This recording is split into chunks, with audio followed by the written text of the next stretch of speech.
In a quiet corner of the forest, where the trees swayed like silent guards and the air smelled of pine and damp soil, lived a man named Kareem. He was unlike most men in the nearby village. While others loved the noise of markets, gatherings, and celebrations, Kareem preferred solitude.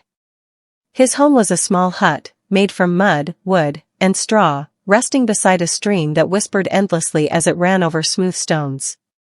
Kareem was not lonely, but curious. Every day, he wandered through the forest with questions in his heart.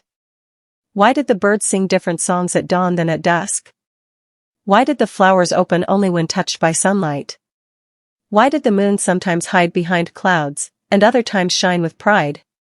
He never sought answers from books or teachers, he preferred to discover them by watching, listening, and waiting. His days began early.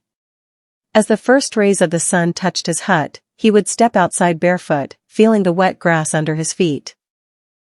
He would kneel beside the stream, cup the cold water in his hands, and whisper, "Tell me your secrets today." Then he would wander deeper into the woods. The villagers often gossiped about him. "He is strange," they would say. "A man living alone, talking to trees and streams." Some even believed he was mad. But Kareem did not mind. To him, the forest was alive, and every sound carried meaning. The crackle of leaves beneath his feet told him where deer had passed. The sudden silence of birds warned him when a predator was near.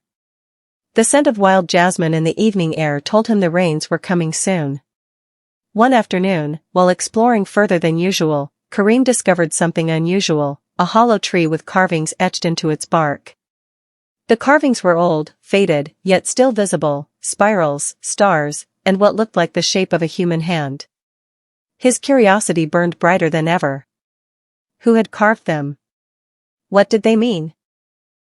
He began visiting the tree daily, sitting before it as if it were a teacher. Sometimes he touched the carvings gently, tracing their lines with his fingers. Other times he sat still, waiting for the forest to explain. Days turned into weeks, but no answers came. Yet Kareem did not grow impatient, his curiosity was stronger than his need for quick solutions. One stormy night, lightning flashed and thunder shook the forest. Rain poured heavily, flooding the stream until it roared angrily.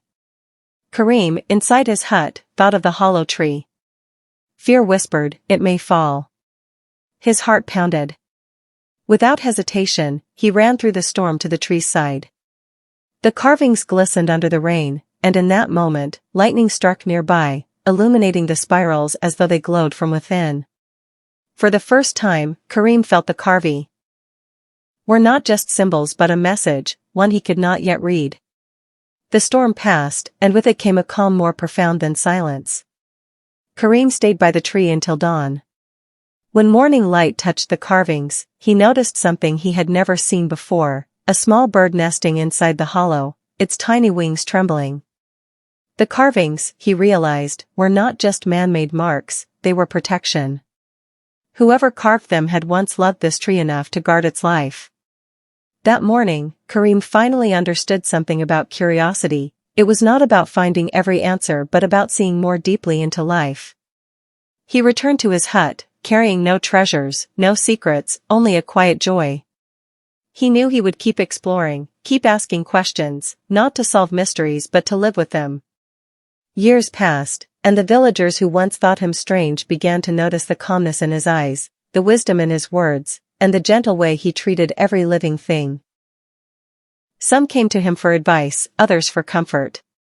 And though Kareem still lived alone in his hut, he was no longer seen as odd. He was seen as a man who listened to the forest, a man whose curiosity made him richer than any wealth.